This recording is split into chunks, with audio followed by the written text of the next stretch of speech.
Welcome to the Singapore Management University podcast series, which features insights and perspectives from our faculty. Digital retail sales in Asia-Pacific are growing faster than any other region.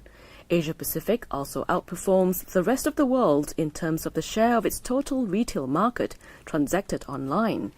This phenomenal growth has significant impact on e-commerce vendors and traditional merchants as they adjust their strategies in order to stake their claim in the evolving landscape. Lim Yun Fong is an associate professor of operations management at the SMU Lee Kong Chian School of Business. His research centers on workforce management, as well as omni-channel retailing and distribution, e-commerce, warehousing and fulfillment, inventory management, and sustainable urban logistics. In this podcast, Associate Professor Lim discusses the key developments and trends in the retail sector and shares his insights into the challenges and opportunities faced by retailers today. Professor, retail e-commerce sales in Asia-Pacific are at an all-time high, with 2015 sales hitting $877 billion. For the first time, the region is also experiencing the world's largest digital retail market share. What has fueled this tremendous growth? Well, I think this is largely due to the growth in populations in this area of the world. You have a lot of young people in China, and India itself, they claim to be the largest country, that has a young generation between 20 to about 35 years old in the populations. And because of these new generations of people, and they are tech savvy, they know how to use handphone, they know how to shop online, and as a result, it basically boosts the sales in the e-marketplace, and also partly due to the widespread use of internet as well as mobile apps across this region.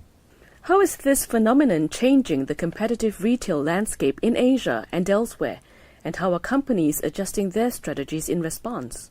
Well, there are primarily two groups of companies. So one group is basically the so-called pure e-commerce company like Amazon and Jingdong in China. So what happened is this e-commerce company, they grow significantly over time, and they realize that because of this new demand from young generations, they are doing quite well in this area.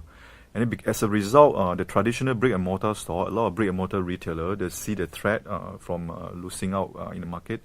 And they try to reinvent themselves, also try to fight against these pure e-commerce companies, in the sense that they provide more channels for consumer to shop. For example, they may set up a website for you to order it online, and you can also pick up from the store. They can also deliver it to your home. They also develop all different kinds of apps that you can use on a mobile phone while you're traveling, on a train, while you're waiting for a bus, and so on. So through these multiple channels to grab more sales, more demand, they can actually increase the sales, and then also try to penetrate the e-market place. So as a result, a lot of these retail companies, they will need to sort of integrate better these different type of channels.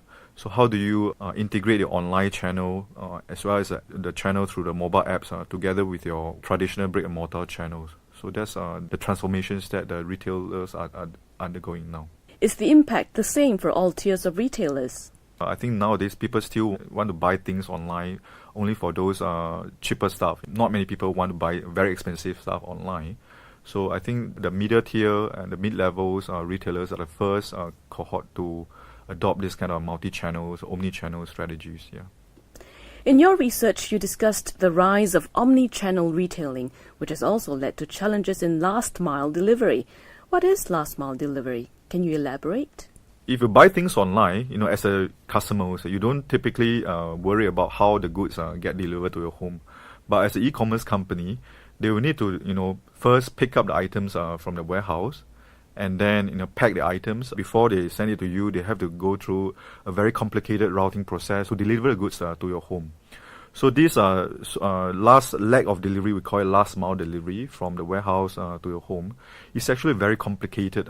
It's a very challenging process to the e-commerce company.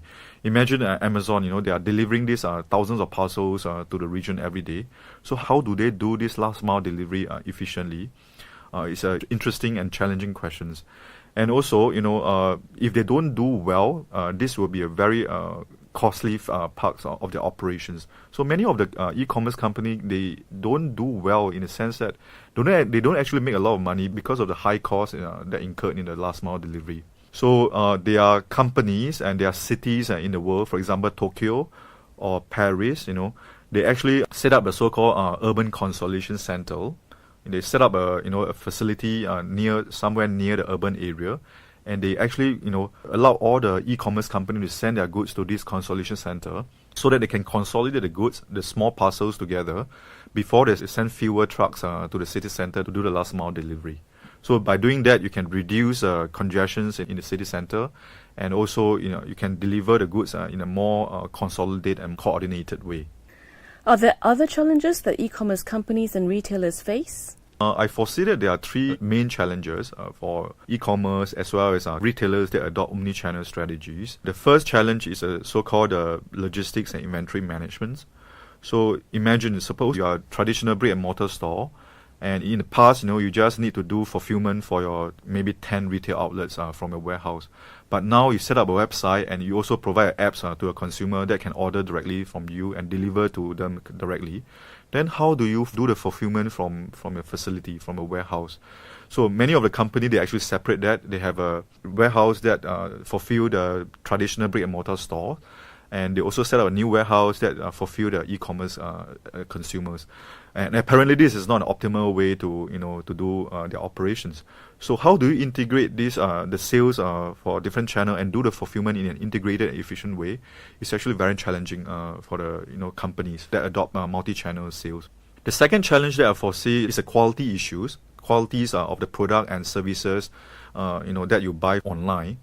For example, nowadays when you order food online in China, in Beijing, and it turns out that the food delivery is actually not done by the restaurant staff. It's actually done by a third party. It can be done by any students or retiree, because they actually Uberize the last mile delivery, in the sense that anybody can pick up the jobs from a restaurant and then deliver it to you. So because of that, it creates some quality issues and safety issues of the product and services. And finally, the third challenge is so-called the trade compliance and custom regulations. So what happened is, imagine e-commerce company, when you send the goods to the customers, you may send thousands of different parcels daily, and then all these parcels might need to cross the borders. So when they cross the borders, it actually go through a very complicated custom procedures. So how do you streamline this procedure and make it more efficient? It's a big challenge for many e-commerce company. And it turns out that especially for those online customers, they don't want to wait for too long. They want, when they order it online, they want the goods to be delivered quickly. So if the goods are stuck in the custom for a long time, that may become a killing factor for many of these e-commerce companies. So I foresee these are the three main challenges. It seems that logistics and technology have become the key enablers for e-retail. Looking ahead, do you anticipate other key trends to emerge for this sector in the next 5 to 10 years? Certainly.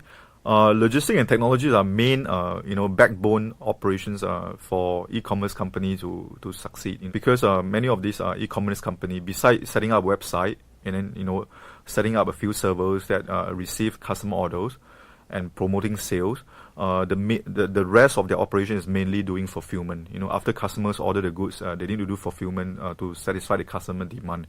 So they need to have a strong logistic functions to support the business. Besides logistics and technologies, I foresee that there are two major trends that can impact this industry. One is the so-called Uberizations of the last mile delivery.